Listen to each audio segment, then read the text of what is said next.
I know I'm a little late to the Odyssey party, but I finally watched it. Let's talk.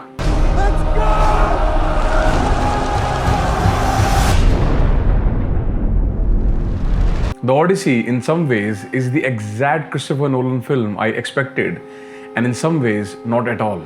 This is probably one of the most meditative, hypnotic, and introspective films that Nolan has made. Just like Oppenheimer, we spend a lot of time inside the mind of Odysseus. But where Oppenheimer felt emotionally distant, Odysseus feels intimate. I was surprised how emotional the film is. The film is based on Homer's The Odyssey, one of the oldest surviving works of literature, written more than 2000 years ago. It's an epic poem that is divided into 24 books and follows Odysseus as he tries to return home after the Trojan War, encountering monsters, gods, and impossible challenges along the way. At its heart, Odyssey is the original hero's journey. We have a hero who has to reach one destination, he faces impossible obstacles, and hopefully reaches the destination transformed. Stories like Odyssey and even our own Ramayana laid the foundation for so many hero stories that came after them. To this day, you can see the influence of these stories in every art form. Nolan himself has said that you can find Odyssey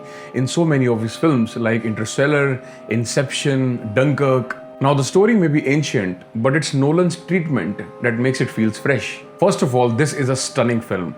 The first feature film to be entirely shot on IMAX 70mm film cameras. So many scenes are captured during blue hour, at sunset, or under the warm glow of fire-lit lamps and bonfires. A wide shot of Odysseus walking through the shallow ocean, the Trojan horse being dragged across the beach, the interiors illuminated only by flickering flames.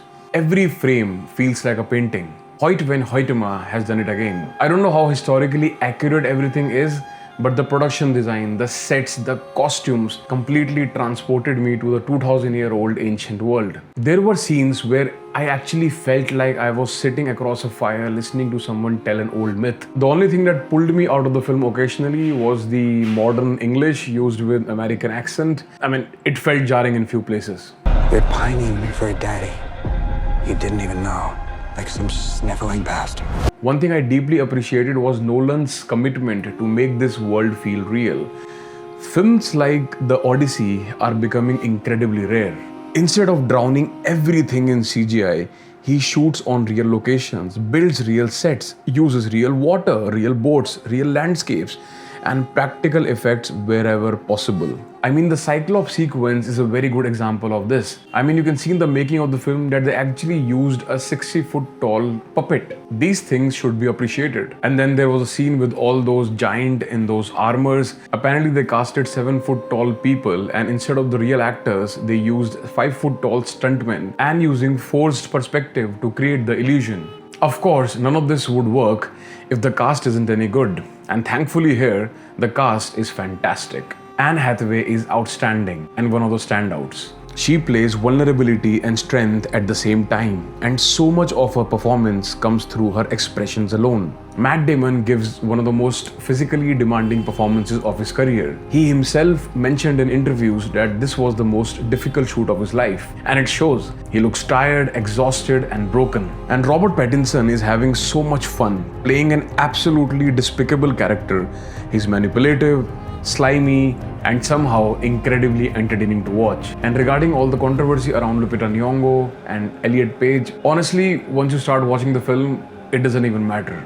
And both performances fit naturally within the story. And then there is Samantha Morton as Cersei. Her performance and her sequence took me completely by surprise. It's unsettling, dreamlike, and strangely hypnotic. I mean, she plays a witch that turns men into pigs. It could have gone wrong very easily, but it turns out to be one of the most effective sequences of the film. The body horror and the practical effects are amazing. It's scary, it's intense. At one point while watching a sequence, I genuinely thought, am I still watching a Christopher Nolan film? It was uncomfortable in the best way possible. Some of the film's biggest set pieces are incredible. The invasion of Troy, the sirens, the Cyclops. What Nolan does really well is the perspective that he uses to show these creatures and monsters. We experience them from the soldier's perspective. Sometimes they are distant, sometimes blurry, sometimes barely visible. That restraint actually makes them feel more terrifying because it keeps them grounded in realism. But my favorite sequence of the entire film is when Odysseus recalls the invasion of Troy. Matt Damon's monologue combined with the horrifying visuals of the massacre and Ludwig Goransson's score.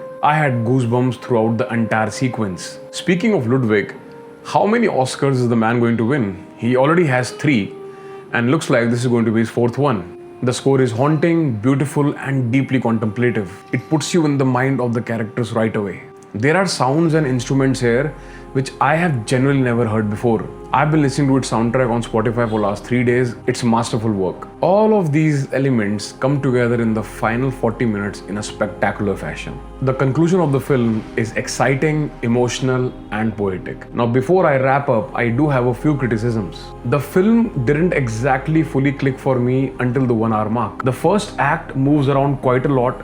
There is heavy exposition and I felt the pacing dragged in a few places. It's still good, but not as engaging or engrossing as everything that comes afterwards. The giants with the metallic armor didn't work for me at all. It honestly felt like a deleted sequence that somehow made it to the final cut. I also think that Nolan's editing style can be a bit overwhelming sometimes. I would say it isn't as exhausting as Oppenheimer, but I felt that some scenes could have used more breathing room. And finally, the sound design, it's incredible. The dialogue sounds great, the music sounds amazing. My only small nitpick would be, since Dunkirk, Nolan films has unusually loud SFX and Foley sounds. It just makes certain scenes very unpleasant to watch. Overall, I think Odyssey is a great film. Yes, it has flaws, but they're completely overshadowed by everything that the film achieves. Movies made with this level of craftsmanship, ambition and authenticity are becoming increasingly rare, and I absolutely loved how the film closes. Just before the credits roll,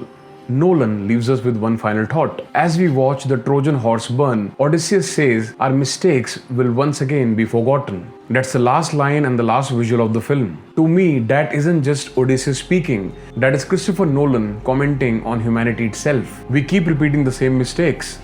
War, violence, greed. We never seem to learn because we always forget our mistakes. It's a haunting image, haunting line, one that will stay with me for a long, long time. If you can, watch this in an IMAX theater. If you like this video, please follow me on my Instagram and subscribe to my YouTube channel. Thank you. Promise me you will come back. What if I can't?